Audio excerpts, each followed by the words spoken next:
las estaciones de servicio. Ahí primero como para que vean el perfil que tenemos nosotros como evaluadores. O sea, nosotros en ningún momento el objetivo es ir a cerrar estaciones de servicio, que era algo que había mucho miedo, ¿verdad? Que nosotros teníamos, en varias veces nos lo comentaban, ¿verdad? Tampoco y en ningún momento se dio, queríamos lucrar al respecto de que para que salieran bien en el informe o no, para nada, ¿verdad? El objetivo de bomberos siempre ha sido y va a ser la seguridad de las personas y en este caso específico la prevención de los incendios. Ahora bien, nosotros tenemos que prevenir con base en alguna normativa técnica, ¿verdad? O sea, dentro de los elementos de definición de cómo se protege o cómo se debe de seguir los lineamientos, siempre se ocupa tener referencia a una normativa técnica, ¿verdad? Que sería muy antojadizo,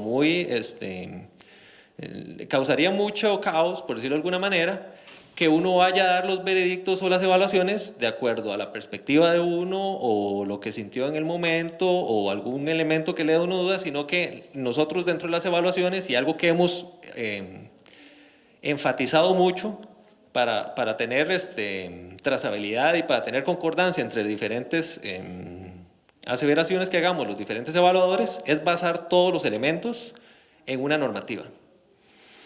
Como ya les hablé anteriormente, la ley le confiere al Cuerpo de Bomberos la obligación de definir la normativa técnica en protección contra incendios y una de las medidas que se contempló fue adoptar la totalidad del paquete normativo de NFPA.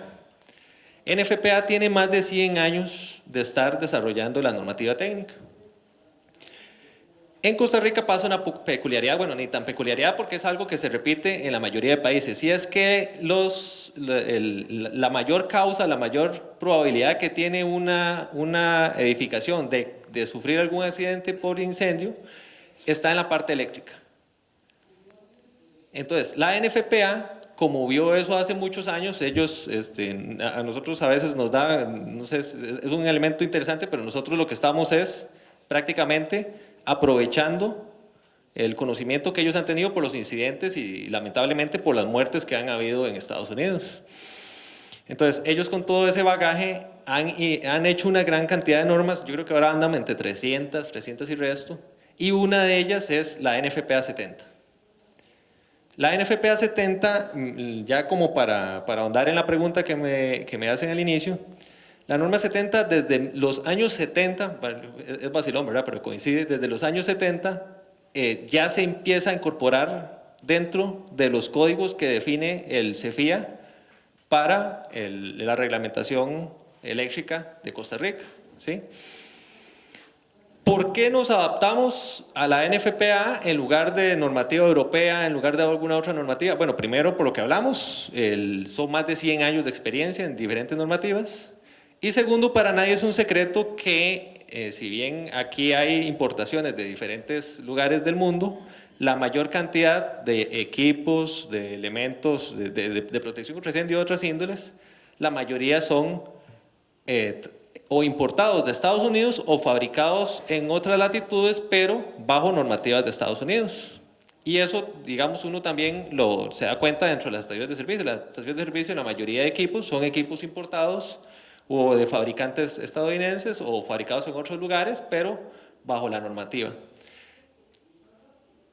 Entonces, bajo esa perspectiva de que los equipos son en su mayoría importados de Estados Unidos y en esa perspectiva de conocimiento, etcétera, nosotros sí consideramos y se ha secundado el criterio bajo los conceptos del Colegio Federado de Ingenieros y Arquitectos y el Colegio de Ingenieros Eléctricos, Mecánicos e Industriales, de que la NFPA 70 efectivamente sí es una normativa que aplica tanto para los equipos que se utilizan en Costa Rica como los manejos que son específicamente enfocados en las estaciones de servicio. Las NFPA tienen una peculiaridad y es un elemento que hay que considerar, y es que no son normas de diseño. O sea, no es que usted dice, voy a hacer una estación de servicio, voy a ver NFPA 70 cómo me dice que la haga, sino que es al revés. yo hago mi estación de servicio y la diseño, y con las decisiones que haya tomado, me fijo en la NFPA 70 para ver si estoy en cumplimiento de los elementos mínimos que está pidiendo la normativa. La normativa no es, la NFPA, digamos, cuando uno está empezando a conocerla y la analiza, uno siente que es, primero que todo, y nos ha pasado, y es un elemento que estamos poco a poco mejorándolo, es que primero los profesionales ocupan cierta capacitación inicial, cierto conocimiento, ocupan analizarlo, ocupa que alguien se los explique. Entonces, en eso hemos estado en estos años, ¿verdad? No es para nada un secreto que para implementar y para hacer un buen diseño y una buena instalación de un sistema eléctrico, lo más relevante es tener profesionales de diseño bien capacitados y profesionales de instalación también bien capacitados. Y aunque hemos estado en una curva de aprendizaje, como todo, ¿verdad? Cuando se acaba de implementar, y la normativa es jodido, ¿verdad? Porque la implementación de una norma técnica en un país completo no es nada fácil. O sea, usted no puede hacer de un día para otro, es decir, bueno, ya estamos con la 70, ya todos los ingenieros eléctricos que estaban graduados se la revisaron y se la aprendieron. Es una curva de aprendizaje, ¿verdad? Nosotros sí sentimos que en este momento ya estamos en un nivel bastante importante de conocimiento, y muy posiblemente por eso es que nos empiezan a surgir estas situaciones que como comenta el compañero, que el propietario de este servicio, en algún pasado tal vez no salían esas evaluaciones, tal vez no salían así, entonces un poquitito por esta curva de aprendizaje. Pero digamos que ya uno como representante del cuerpo de bomberos sí está en una encrucijada, ¿verdad? En algún elemento. ¿Por qué? Porque todos los requerimientos que pide la normativa, si usted se pone a analizarlos, tienen algún fundamento, y el fundamento es encontrar el punto. Siempre que una normativa busca qué requerimientos solicitar, hay un contrapeso, ¿verdad? O sea, en qué momento el requisito, si no lo hago tan relevante, me puede causar incendios, o en qué momento estoy pidiendo más cosas de la cuenta para el riesgo que estoy pidiendo, ¿verdad? ¿Qué es el asunto? Que para las condiciones de una estación de servicio, sí hay que entender que si bien, y gracias a Dios, la cantidad de accidentes que nos pasan en las estaciones de servicio no son tan frecuentes, sí es muy importante considerar que la gravedad de un incidente en una estación de servicio, por la cantidad de líquidos inflamables que hay, y también por la gran afluencia de personas a las estaciones de servicio, es más grande, ¿sí? Entonces, los elementos de una estación de servicio son más por la afectación que podría generar que por la frecuencia de ocurrencia. Y entonces, por ahí es que va un poquitito esos elementos de esas diferencias que uno podría considerar que uno siente que se está poniendo muy restrictiva, o que tal vez no podría aplicar a la realidad de Costa Rica. Pero al final de cuentas es preveyendo eso, no es que es porque cada rato pasa y entonces haya que arreglarlo, que es una situación muy tica, ¿verdad? Que también es una cosa que nosotros andamos intentando corregir, que los ticos y a nosotros nos lo comentan mucho. Pero ¿para qué están pidiendo eso si nunca se ha, o pasa muy poco, o pasa pero nadie se ha muerto? Bueno, nosotros obviamente no podemos esperarnos a que eso pase, nosotros tenemos que aprender de las experiencias de otros países. Por eso les decía que nos basamos en NFPA, basándonos en esa experiencia previa que ellos tienen, y obviamente intentando aprender de los errores pasados y evitando a futuro alguna afectación. Entonces, básicamente, a nivel de resumen, nosotros sí consideramos que NFPA 70 es una norma que se aplica a la realidad de Costa Rica. Y también nosotros sí valoramos el esfuerzo que ha hecho el CIEMI y el CEFIA en el decreto 36979, considerar las diferentes situaciones que podrían exceptuarse o variarse de su aplicación en Costa Rica. Porque sí es importante considerar que la aplicación de la NFPA 70, antes de implementarla, hay que saber el decreto 36979, qué excepciones o qué elementos hay que considerar para que se exceptúan, o que sí se consideraron que son diferentes en Costa Rica. Entonces, inclusive ese trabajo ya se hizo. Ya analizar la NFPA 70 y ver qué variaciones habría que considerar para la latitud de nosotros, ya es un trabajo que hizo el Comité del Código Eléctrico del CIEMI y se ve plasmado en el texto del 36979. Gracias, Douglas. Don Luis, como nos comenta don Douglas, si bien es cierto la NFPA 70 no es un manual de construcción para las estaciones de servicio, más sí es una guía para la evaluación de ellas. Tenemos claro que en el país no tenemos una escuela de inspectores de estaciones de servicio. Tenemos una serie de profesionales altamente capacitados, mas sin embargo, todos y cada uno acá sabemos que las estaciones de servicio son un inmueble especialmente particular. Don Luis, ¿cuál sería la adecuada manera de implementar o de poder entender un código como el código eléctrico para la aplicación en una estación de servicio? O sea, ¿qué debemos de hacer para poder aplicar el código eléctrico a una evaluación de estación de servicio? ¿Qué criterios debemos conocer? Ok, bueno, buenas tardes para todos. Un detalle muy importante, lo que mencionó Douglas con respecto a la norma, es que ahí está contenido. Yo, llamémoslo así, a modo de broma lo decía en la vez que les colaboré con el seminario allá en junio. No es solo la norma como tal, es aprender lo que ella dice, leer. Nosotros lamentablemente hemos perdido y cada vez más perdemos el hábito de leer, y eso lleva a malos criterios, malas elecciones e inclusive, puntualmente lo que me preguntas, a diseñar no bajo normas de seguridad, sino que diseñamos bajo normas de inseguridad. Entonces, ¿qué sucede? Por ejemplo, podemos hablarlo en cualquier término. Estamos hablando de estaciones de servicio, pero gracias a Dios, con la experiencia poquilla que tengo, unos añillos ahí, he logrado ver, por ejemplo, gente que sobredimensiona un transformador, por ejemplo, o llegamos por un nivel interpretativo, que una vez, por cierto, en la Cámara lo comentábamos hace unos 2 o 3 años con los compañeros de bomberos, y con respeto a don Douglas, que un compañero bombero nos decía, es que todo es a prueba de explosión. Entonces yo le dije, perfecto, consígame un horno de microondas a prueba de explosión para la tienda de conveniencia que muchas estaciones de servicio tienen, y yo se lo compro.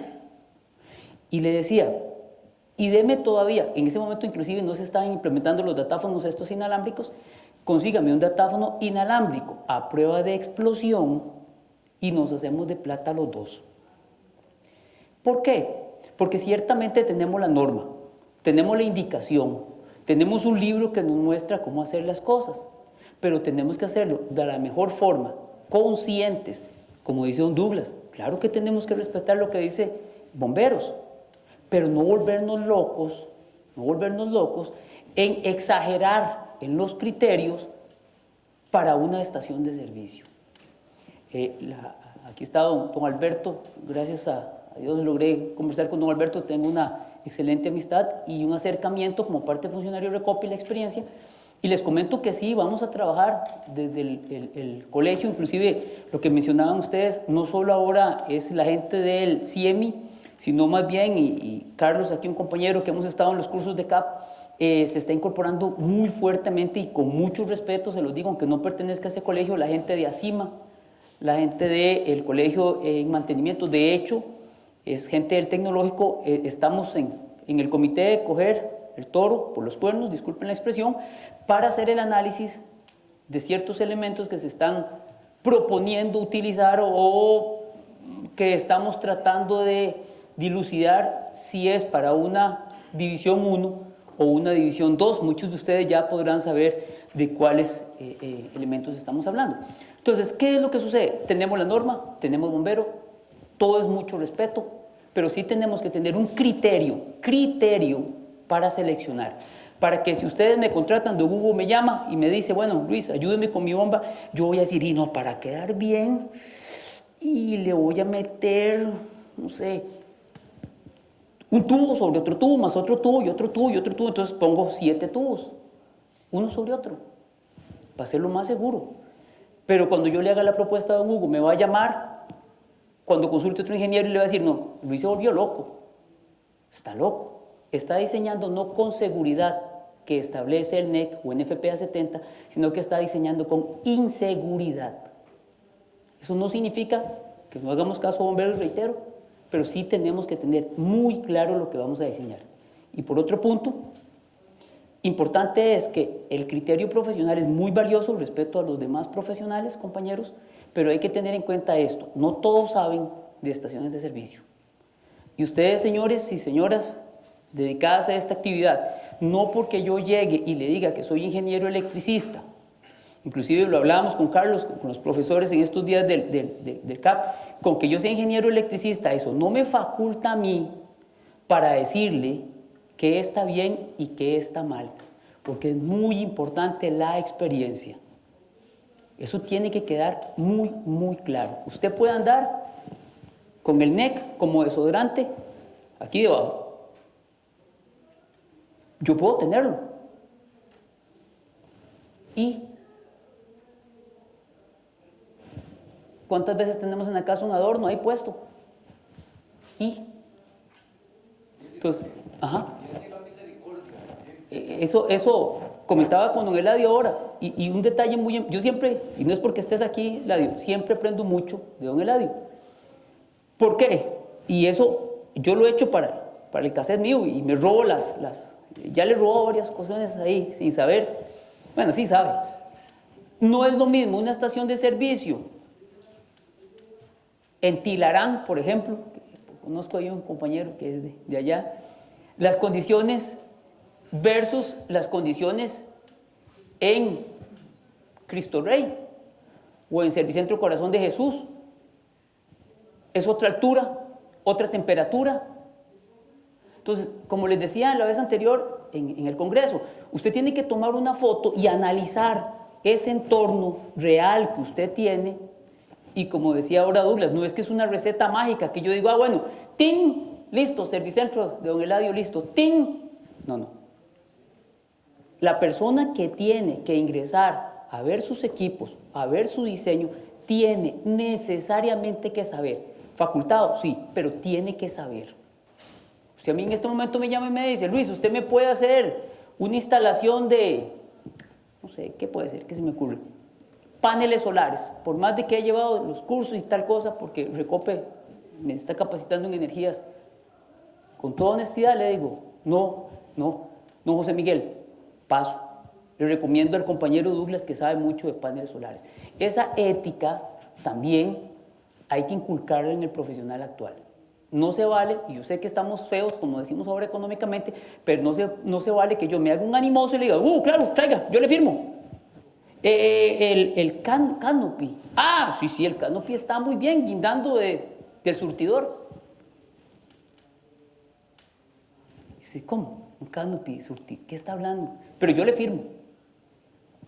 ¿A qué voy con eso? Que mucha gente firma y ni siquiera sabe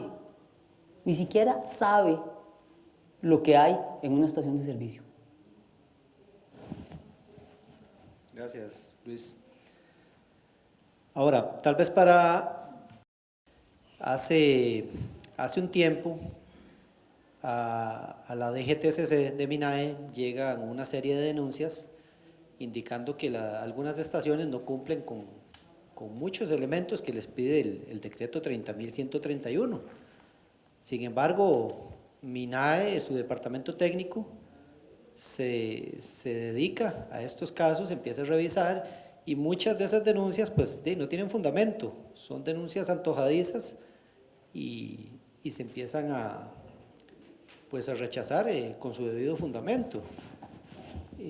Aclaro que en su momento pues invitamos al departamento técnico de MINAE, sin embargo no fue posible que nos acompañaran, para tal vez aclarar un poco al respecto. Para eso yo les voy a contar un poquito la ruta que ha seguido este caso.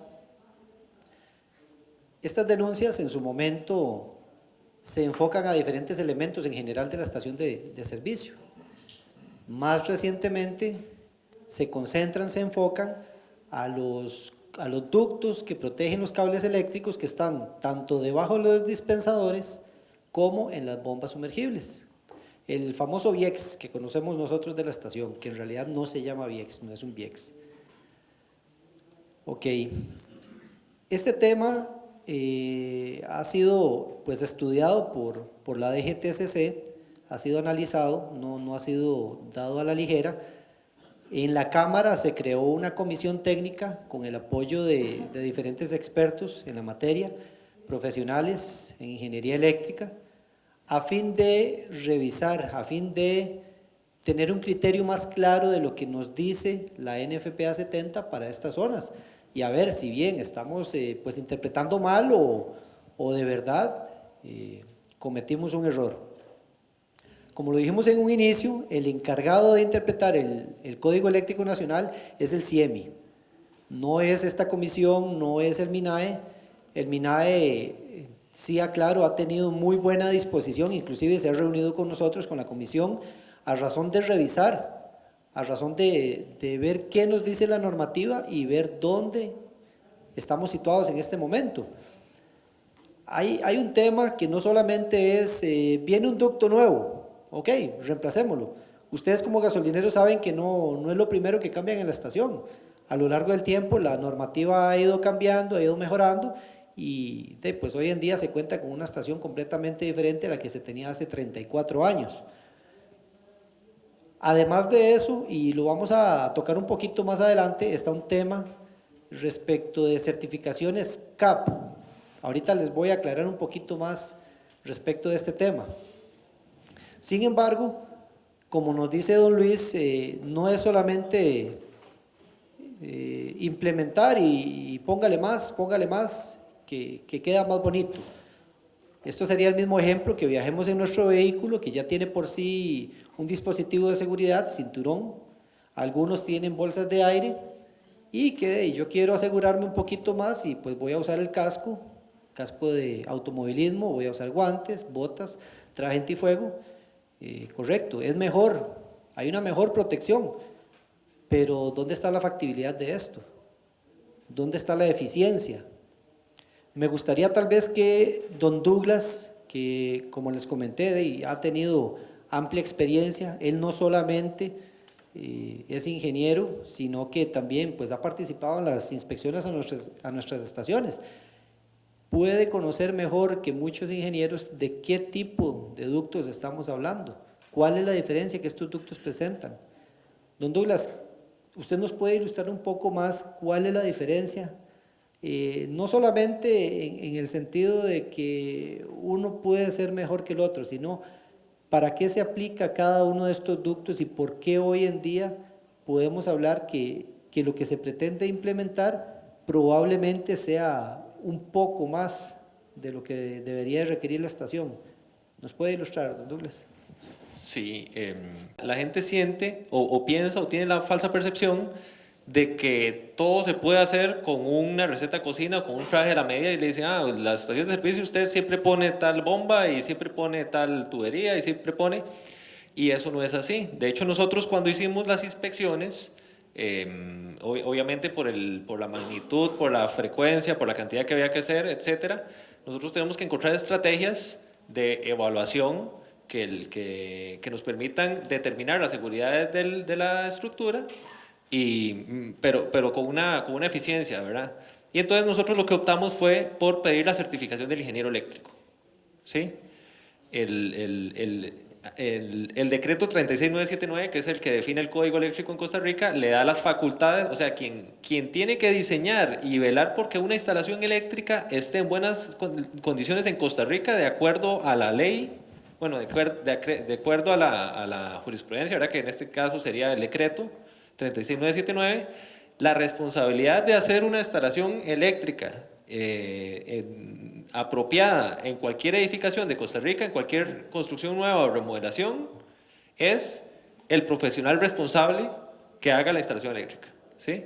Entonces nosotros lo que hacíamos, y ya que también MINAE dentro de los requisitos de renovación de permisos pide una certificación de un ingeniero eléctrico, entonces eso obliga a que todas las estaciones de Costa Rica deberían de tener una certificación de un ingeniero eléctrico, ¿sí?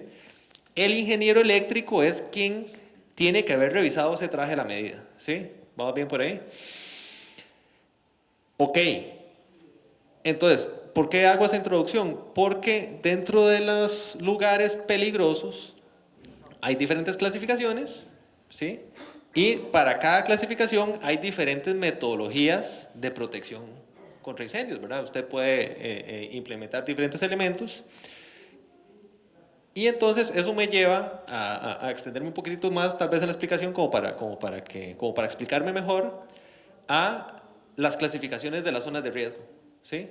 Entonces, la NFPA 70 tiene 3 diferentes clases, la clase 1, la clase 2 y la clase 3. Entonces, la clase 1, cuando ustedes oyen de un lugar clase 1, división 1, la clase 1 lo que dice es que ahí van a haber vapores inflamables, ¿sí? La clase 2 es polvo, suspensión, polvos, combustible en suspensión. Y la clase 3 es fibras, combustible en suspensión, ¿verdad? Entonces, clase 2 y clase 3, para el alcance de este conversatorio, no nos lo vamos a dejar por ahí de ladito, entonces vamos a analizar más clase 1. Y entonces, el clase 1, que ya dijimos que es lugares donde vamos a ver vapores inflamables, se divide para el código eléctrico, para la clasificación de Estados Unidos, en 2 divisiones, división 1 y división 2. Para decirlo de una manera lo más sencilla posible, una división 1 es donde yo espero que normalmente, con alguna frecuencia que no sea muy esporádica, ¿sí? Obviamente eso está un poquitito difuso y ahí es donde entra el traje a la medida que tiene que hacer el profesional, ¿verdad? La división 1 es donde se espera que pueda haber de una manera frecuente vapores inflamables, ¿sí? Y el clase 2, y la visión 2 es donde eventualmente por algún daño o por algún problema de los elementos podría haber gases, ¿sí? ¿Por qué es importante esta clasificación? Por lo mismo que nos decía el compañero y también por el zapato que yo le había dicho que se metía uno cuando estaba haciendo reglamentación. Uno tiene que encontrar el balance entre o pedir exactamente las normativas por el riesgo que podría haber, ¿sí? Y el riesgo es frecuencia y afectación, un balance ahí, ¿verdad? Y ver en qué momento ya me estoy poniendo excesivo a pedir más cosas de la cuenta, ¿sí? Entonces, por eso es que existen esas divisiones. Obviamente yo le voy a pedir cosas más heavy, más pesadas, con un diseño más robusto, a un lugar clase 1, división 1, donde esperaría que hayan vapores inflamables con mayor frecuencia, ¿sí? Que una clase 1, división 2, que van a haber, pero esporádicamente. Y después, estas tuberías que estamos hablando, digamos que la que el código pide de manera prescriptiva dentro de clase 1, división 1, están diseñadas bajo un concepto de prevención que se llama a prueba de explosión, ¿sí? A prueba de explosión es un nombre que el mismo nombre hay que tener cuidado porque el mismo causa enredo. A nosotros los mismos instructores de NFPA cuando nos dan los cursos nos dicen a prueba de explosión, pero no hay nada a prueba de explosión. Una explosión se rompe lo que usted haga, aunque sea una construcción ahí de lo más robusta, ¿verdad? Blindado. Sí, o que sea blindado, o que sea un tanque, ¿verdad? Entonces, ¿cuál es el concepto real del diseño a prueba de explosión? A prueba de explosión lo que intenta hacer es que si por A o por B entraran gases dentro de ese elemento, ¿sí? Que es el que va a ser la canalización del sistema eléctrico, y por A o por B el sistema eléctrico generara una energía para prender esos gases, el sistema a prueba de explosión lo que se hace es que los gases que se prendieron adentro de ese elemento, la explosión y la temperatura que generan se bajen para que no enciendan el vapor que está alrededor. ¿Sí me logré explicar? O sea, básicamente es como intentar encerrar dentro del elemento la energía que se genera por la explosión para que no me encienda, para que digamos que esa explosión que pasó allá adentro no me genere la ignición o la explosión de los elementos de vapor que están afuera, ¿sí? Entonces, ¿por qué es diferente el diseño de estos que se le llama VX a los que son más robustos y son más caros? Porque ese que es más caro tiene un diseño en las roscas para que cuando se escape la explosión por ahí se baje la temperatura a una que no cause ignición en el exterior y para que él no tenga ruptura, ¿sí? ¿En dónde se pone ese elemento entonces? Donde es tan común la existencia de vapores inflamables que inclusive la hermeticidad no me garantiza que se metan vapores por ahí. ¿Sí me logro explicar? Entonces, ¿qué es el asunto? Como en un clase 1, edición 1, yo voy a tener tanto tiempo, o esperaría tener mucho tiempo, vapores inflamables, yo no sé si alguno de ustedes se ha tenido que pelear con una gotera del techo. A nosotros, yo no sé si a usted, o por una ventana, o en el carro, por el empaque. El agua a veces se encabrona y se mete hasta por donde uno se imagina, ¿sí? Entonces, aunque usted haga un elemento que garantice la hermeticidad, muchas veces el agua va a intentar meterse y se va a encontrar el campito más recóndito que uno ni se imagina que existe. Con los vapores es peor.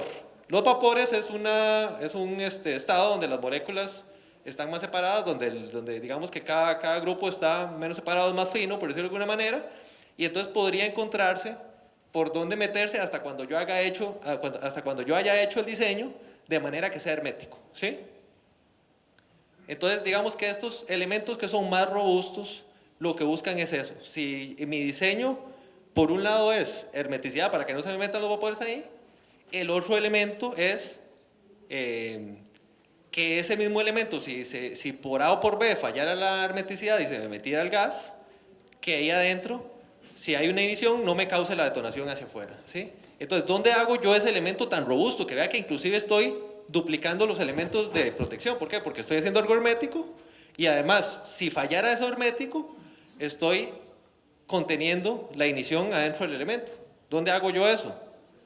Donde podría haber alguna posibilidad de que pase eso, o donde si pasara eso, va a ser un elemento catastrófico, ¿sí?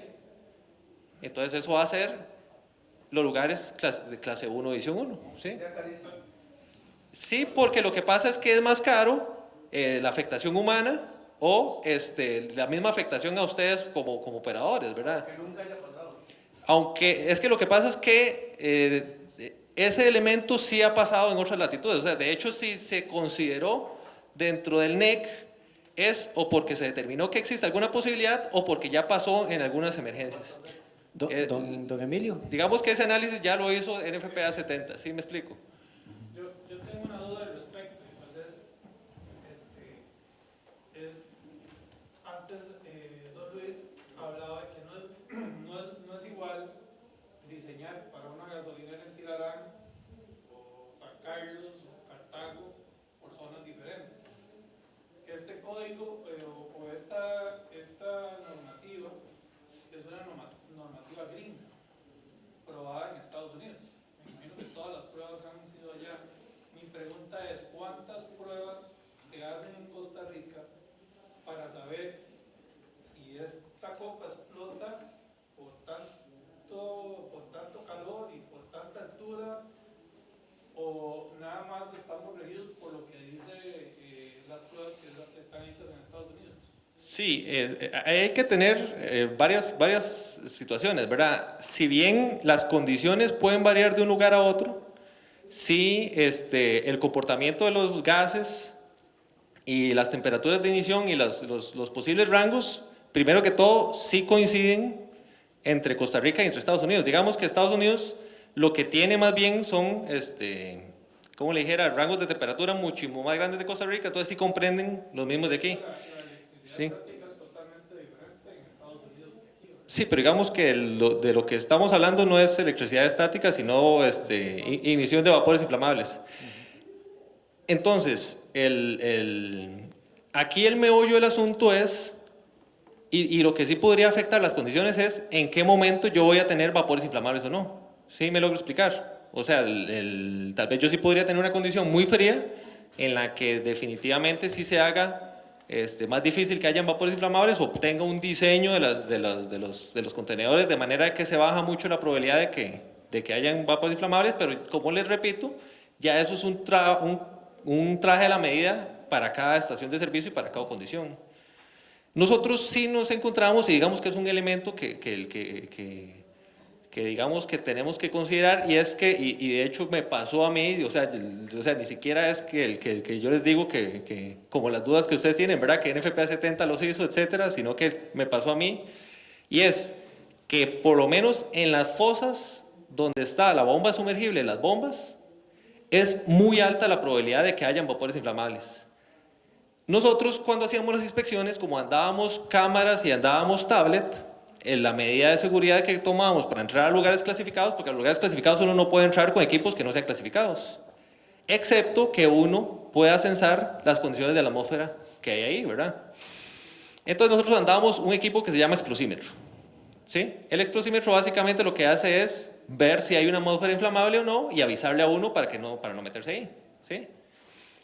Entonces, nosotros como andábamos ese equipo, sí nos dábamos cuenta en qué partes habían atmósferas inflamables que tal vez uno sin tener el equipo ve los gases que salen ahí o le huele a gasolina, pero uno no sabe realmente si hay un porcentaje inflamable de inflamabilidad o hay un porcentaje de vapores. Y nosotros sí logramos constatar que por lo menos en las bombas en los fosos de las bombas sumergibles, obviamente dependiendo del diseño de la estación, de la antigüedad, de otros factores, era muy común, y les decimos muy común, que nosotros por semana hacíamos 6 inspecciones y yo les podría decir fácilmente que en todas las semanas por lo menos alguna estación se generaba que después de haber abierto las tapas de la bomba sumergible, después de 5 minutos todavía continuaba habiendo una atmósfera inflamable, ¿sí? Inclusive nosotros teníamos como procedimiento, digamos, estándar, porque eso era muy general, decirle a la gente cuando llegábamos a la estación de servicio que mientras íbamos haciendo la revisión de las entradas, abrieran eso para que se fuera ventilando para poder tomar fotografías de una manera segura. Si hay vapores, hay una condición anormal. Lo que significa que estamos normando por inseguridad y no por seguridad. Desde hace, 4 años que estoy en este ambiente de gasolineros, se ha aplicado en la medida de lo posible las normas de seguridad que han ido evolucionando en el tiempo. Y los ingenieros eléctricos o electricistas han confiado y han visto que lo que existe actualmente da seguridad en las situaciones de servicio. Poner o colocar ese tipo de ducto es sobredimensionar esa inseguridad con la que se quiere normar. Además de que funciona, lo que tenemos actualmente haría que se tenga que hacer un gasto, no una inversión, un gasto, lo que nosotros consideramos innecesario. Eso es otra cosa que nos preocupa, pero digamos que como no es el giro como el conversatorio es de código eléctrico, obviamente lo que usted dice es una duda que nos nace a nosotros también. O sea, dentro de ese contenedor, por el diseño del tanque, por etcétera, por las condiciones de diseño, no debería haber vapores inflamables. Eso es, digamos que es otra espinita que nos llevamos nosotros.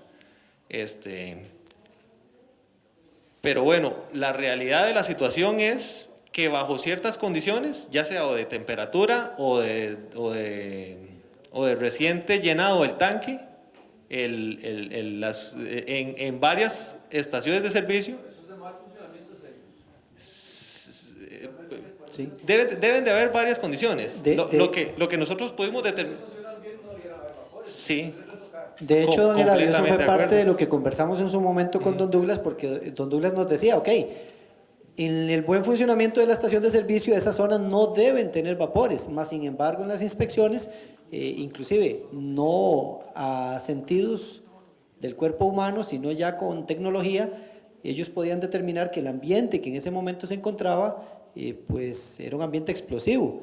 Ahora, lo que hablábamos nosotros principalmente es porque este tipo de ductos no es solamente el hecho de quitemos el que tenemos, pongamos uno nuevo y todos somos felices. Estos ductos antiexplosivos particularmente tienen un costo muy elevado.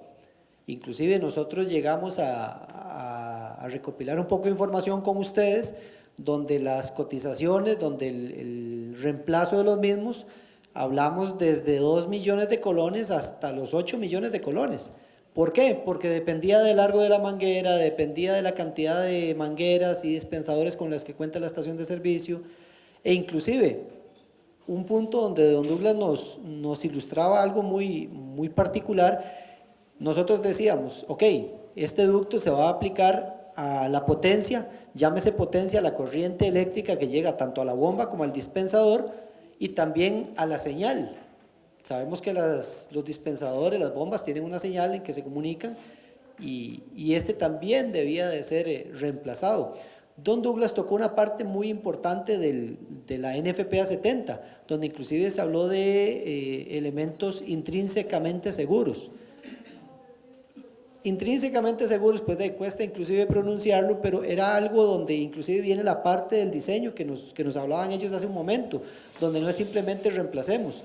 Entonces, don Douglas, tal vez si nos recordás un poquito esa opción que a final de cuentas se genera y que además tenemos que tener en cuenta algo. Es cierto, don Eladio, como usted dice, la constancia, la perseverancia en la operación y manejo de la estación de servicio, como ustedes lo hacen, garantiza en la mayoría de las ocasiones que ese tipo de fugas, que esos sellos no están en mal estado, más sin embargo, podría existir los casos donde el sello se dañó de una noche a otra y empieza a salir la concentración de gases.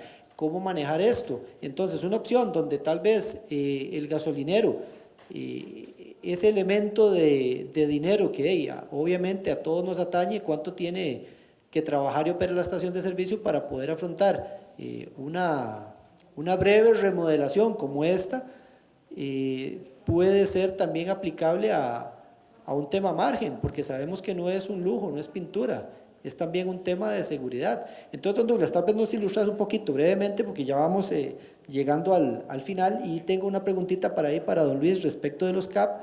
¿De qué nos habla esta opción del intrínsecamente seguros?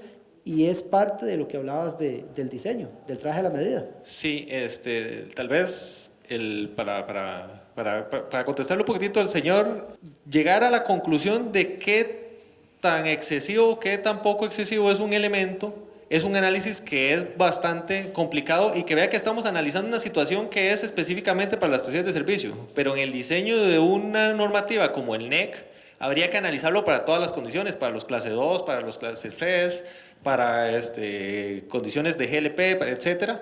Entonces, definitivamente, nosotros porque también eso es inversión y eso es un elemento de análisis de país, ¿verdad? Entonces, esos elementos, ese bagaje, ese conocimiento, esos análisis, es una de las razones por las que se toma la NFPA 70.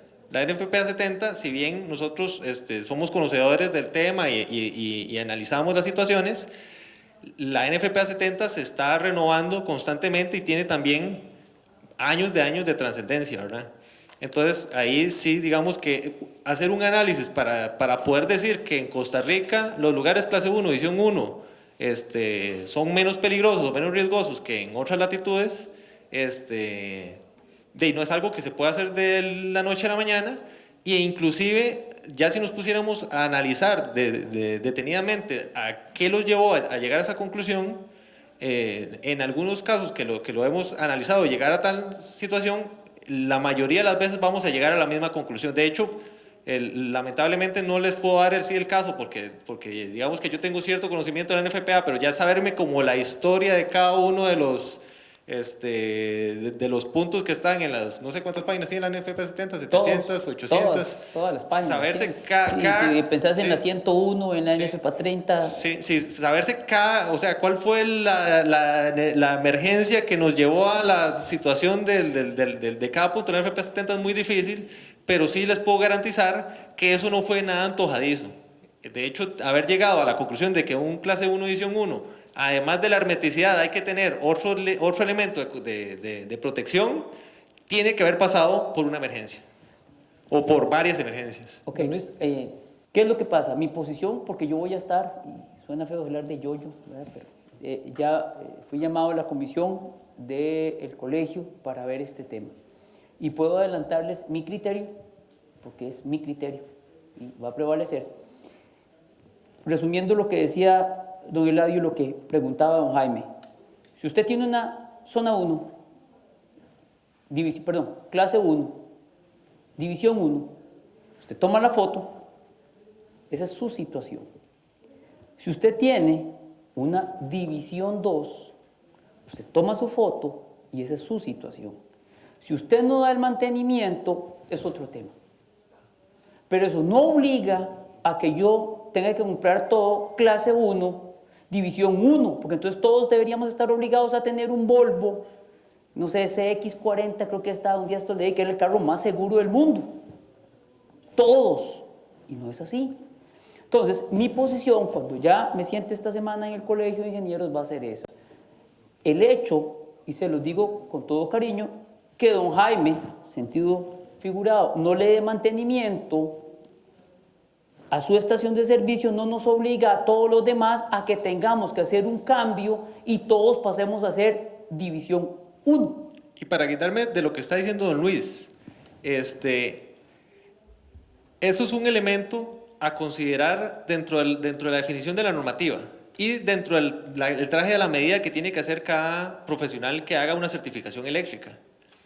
Una medida prescriptiva es definir qué tiene que cumplir todo el mundo para no tener que gastar más plata en diseño o en análisis o en otros elementos, ¿sí? Entonces, ¿qué dice la medida prescriptiva? Los lugares que tengan esas características, por ejemplo, en el 30.131 definen abajo los surtidores y adentro de la bomba, del lugar donde está la bomba, como clase 1 edición 1, ¿qué le dice la medida prescriptiva? Haga las instalaciones de un clase 1 edición 1. Ahora, si usted quiere decir que ese lugar no es clase 1 edición 1 porque la cantidad de vapores que están ahí no es tan constante como el de la PARP, que fue el que hizo que hiciera esa medida, eso usted tiene que demostrarlo. ¿Sí me logro explicar? Entonces, ¿cómo demuestra usted eso? Ya va a depender del diseño que haga el profesional que le certificó eso y que le dijo que ese era clase 1 edición 2. Claro, lo que sucede es que, por ejemplo, Douglas, y puntualmente, y ahora lo hablaba con don Alberto, que vamos obviamente a colaborar con la dirección. Don Alberto, pues obviamente como director, tiene la responsabilidad y vamos a estar desde ese punto de vista también aclarando para ayudarles a todos. ¿Qué pasa? Ciertamente eso se da. Usted tiene que ver cuál es la clase 1, cuál es clase 2, división 1, división 2. Okay, estamos muy claros. Pero el asunto es siempre revisar. Ahora hay un tema con un bendito, llamémoslo así, un dibujo, un gráfico que anda ahí, que está como volcando así, que dice, eso es división 1, suave. Lo que les dije al inicio de este conversatorio, leer. Si todo el NEC en ese 70, en 30, si ustedes leen, y les aconsejo, lean la prosa, establece claramente en ciertos puntos específicos que es, por ejemplo, división 2. Pero ese gráfico que anda por ahí, yo lo tengo, ahí dice división 1. Entonces hay que cambiar los flexibles por unos división 1 que cuestan, no, suave. Esta semana, como les repito, tengo que sentarme y si tenemos que hacerle la solicitud a NFPA que revise ese gráfico, al menos yo me comprometo que lo voy a hacer. Si eso no se hace, me salgo de la comisión. Porque no es una cuestión ni por beneficiarlos a ustedes, ni afectar jamás a bomberos, respeto profundamente, porque ellos tienen toda la razón, pero tampoco yo me voy a prestar para que una cuestión de criterio, que es casi casi que machacado, se vaya a dar. Eso se los garantizo. Eso se los garantizo porque eso, y se los dije la vez pasada y se los he dicho, eso es una foto. Douglas llega, toma la foto y dice, ok, aquí está don José Miguel. Se va. Don José Miguel se tropezó y pegó ahí la jupa, Dios quiera que no. Y yo le tomo la foto.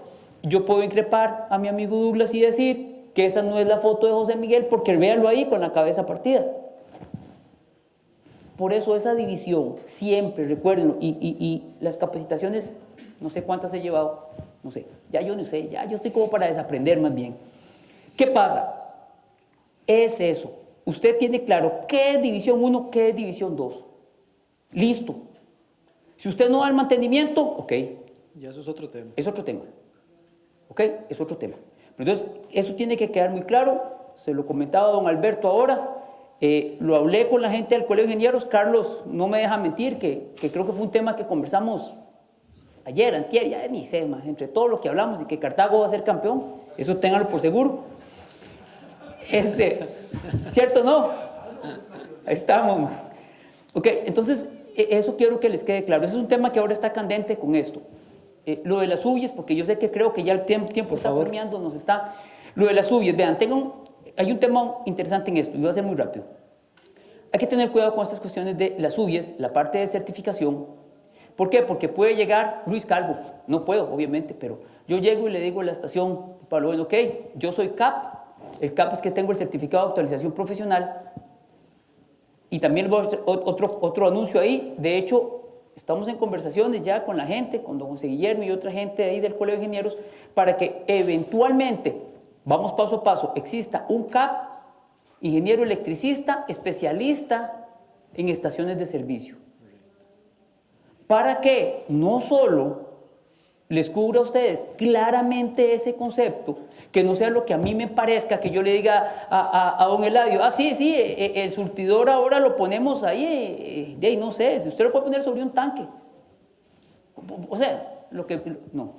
La persona que va a venir, que usted le va a pagar como CAP para que revise, tiene necesariamente que saber. Y su certificación CAP, eso no va a ser ya, deberá decir, por ejemplo en el caso de mi amigo Carlos, ahí va a decir CAP, inclusive sector hidrocarburos. Esa es la idea. Eso se está trabajando, eso el colegio lo está trabajando, bueno, Bomberos ha contribuido mucho con ese tema, pero es importante para qué, ahí ya vamos, para que no aparezca, y perdón, no voy a hablar de nadie, no es la cara de nadie, vamos a decir que es Pablo que tiene mucho deseo, está fedillo de plata, no tiene trabajo, y entonces llega a mi estación de servicio y dice, yo le firmo. Porque entonces va a venir Douglas o don Alberto y sus muchachos y tenemos un problemita ahí y usted dice, ¿y ahí? Y ahí resultó que era un firmón nada más. Que lamentablemente cuando ya empezamos a tropicalizar esto, se empieza a dar. Es otro cuidado que tenemos que tener. Decime. Claro. Claro. Que se diga que por cada estación de servicio hayan 3 o 4 ingenieros eléctricos. Correcto. Pero no que por cada estación de servicio haya un cuarto de ingeniero eléctrico, pues entonces se suben los precios y entonces ganan los técnicos en desmedro de nosotros que tenemos recursos de hacer. Lo que sucede, don Eladio, en eso, y tiene toda la razón, pero ¿qué es lo que pasa? Cuando usted maneja una lluvia de criterios, porque si usted me dice, usted es experto en, no sé, en bombillos, no soy experto en bombillos. Ahí verán los expertos en bombillos que hablen. No me meto en el tema de bombillos. Pero el gran problema es que quien norma es un gremio. El asunto es ese. ¿Por qué es el gremio de los maestros el que normó? Lo que sucede. Y el colegio de ingenieros norma en beneficio de quién? Del gremio. Lo que sucede, pero En desmedro de los paralienes. por eso, pero es lo que yo te estoy diciendo ahorita y te lo digo honestamente. Si algo de eso se da, porque ustedes bien lo saben, yo con todo gusto me los tomo, pero mi actividad, yo no lucro con esto. O sea, Recope nos paga 7 millones de colones por semana, dice La Nación. Entonces yo no tengo que lucrar. Pero ¿qué es lo que sucede? Tenemos que tener cuidado quién se va a meter en esta actividad que sepa. Y no que los agarren a ustedes y los conviertan en palmitos. Seamos honestos. ¿Qué es lo que la persona tiene que saber? El colegio tiene que respaldarlo. Pero no es para que sea una forma como tener una escopeta y tener un mercado así cautivo. Esa es la idea. Y de hecho, sobre esos lineamientos vamos, ya estoy metido en eso. ¿De este lado quién es el contrapeso del colegio? ¿Para qué? Para establecer regulaciones como esas.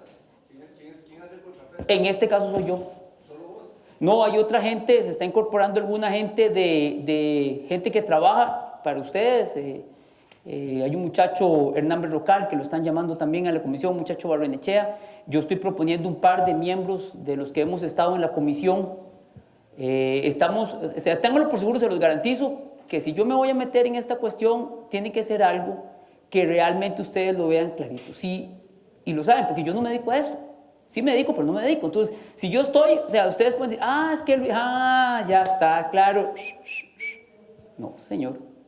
Recope me da a mí un salario. De hecho, el tiempo que yo, por ahí andaba mi jefe, sabe que el tiempo que yo utilizo para estas cuestiones con ustedes es tiempo que la gerencia general me aprueba de Recope para ayudarles. No hay un plus, no hay yo no le he dicho a Pablo, guardame ahí un sobrecito o es una... Eso no existe. Está dentro de los 7 millones. Está entre los 7 millones y medio a partir de ahora de enero, por aquello, para que les quede claro. Pero eso estamos, o sea, eso es lo que quiero que les quede muy claro, siempre respetando lo que nos indica Bomberos. Y por último, lo que vos indicabas es muy importante, muy importante, lo del NFPA, porque las condiciones en Estados Unidos, por ejemplo, eso se lo decía Álvaro un día a la gente de la dirección, las condiciones, por ejemplo, del subsuelo debajo de un surtidor en otro estado, en diferentes estados, varía completamente y abismalmente. Porque inclusive, Douglas tiene que saberlo, ellos tienen mucha experiencia, tienen que utilizar inclusive sensores de, por ejemplo, nitrógeno. Y usted dice, ¿cómo nitrógeno? En una estación de servicio. Porque resulta que las condiciones de ese subsuelo es completamente distinto a lo que podamos tener.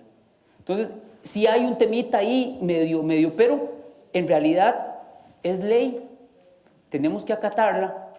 Pero la idea es que lo hagamos de la mejor forma, de la forma más clara y que, como dice don Eladio, no se nos apriete, que sea lo más claro. Por eso estoy proponiendo a gente que ya ha estado en la comisión que tenemos ahí para hacer un contrapeso, que discutamos y listo.